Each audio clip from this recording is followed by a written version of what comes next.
South China Morning Post, 9th of September 2022, Taiwan is not like Israel in the eyes of the United States, China says. Tit for tat, if you will.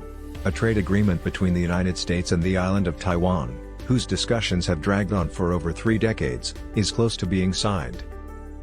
According to a Post exclusive, China is actively pursuing a groundbreaking free trade pact with Israel, Washington's closest friend. Beijing won't be pleased with the first agreement, and Washington won't be happy with the second. But the prospective deal with Israel, whose talks began in 2016, demonstrates that China is concerned about its growing isolation and wants to avoid isolation, contrary to what certain hawks hostile to China in the US believe. Israel has the unique distinction of following its own foreign policy and does everything it wants, even when it angers Washington, unlike some of US friends and partners. The island's trade surplus with the US, resulting from its position as a manufacturing powerhouse in consumer electronics and machinery and the manufacturer of some of the most sophisticated semiconductors in the world, has long been a roadblock to a trade agreement with Taiwan. Denying China access to the most cutting-edge processors has been a key tactic in the US tech conflict with Beijing.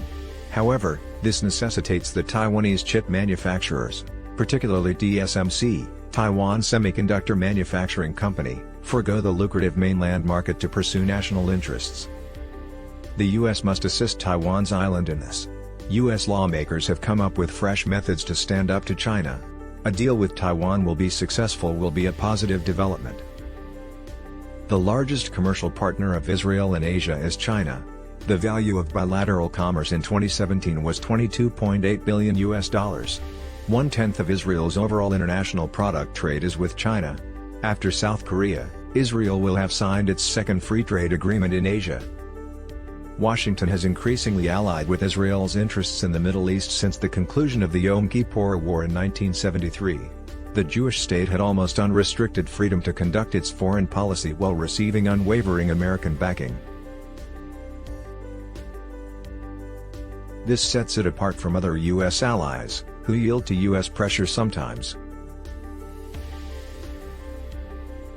Tsai Ing-wen of Taiwan and her ardent supporters should pay attention to this. Unlike Israel, the island will eventually be attacked by China. This article was meant to terrorize Taiwanese people into believing they are alone and that China's hegemony has bound them to its whims. This is not true. The democratic world stands with Taiwan.